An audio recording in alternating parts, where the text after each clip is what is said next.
নমস্কার বন্ধুরা, আদক বৌদির হেসেলে সবাইকে স্বাগত। আজ আমার রেসিপি ভাটুরে। এই রেসিপিটি পারফেক্ট প্রসেস আমি করে দেখাবো। একদম ফুটবলের মতো ফুলবে এবং দীর্ঘ সময় ধরে ফুলে থাকবে, নেতিয়ে যাবে না। প্রথমেই আমি 3 কাপ ময়দা নেব, 1 কাপ সুজি নেব। তার মানে ময়দার 3 ভাগের 1 ভাগ সুজি দিতে হবে। এবার 1 চামচ চিনি দেব, 1/2 চামচ নুন দেব, 1/2 চামচের একটু কম সোডা পাউডার দেব, বড় চামচে 2 চামচ টক দই দেব।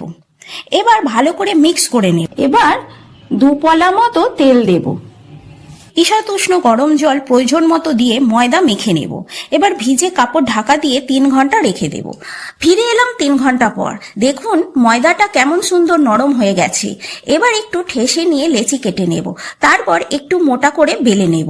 ওভেনে কড়া বসিয়ে তেল দেব। তেল গরম হলে ভাটুরেগুলো ভেজে নেব।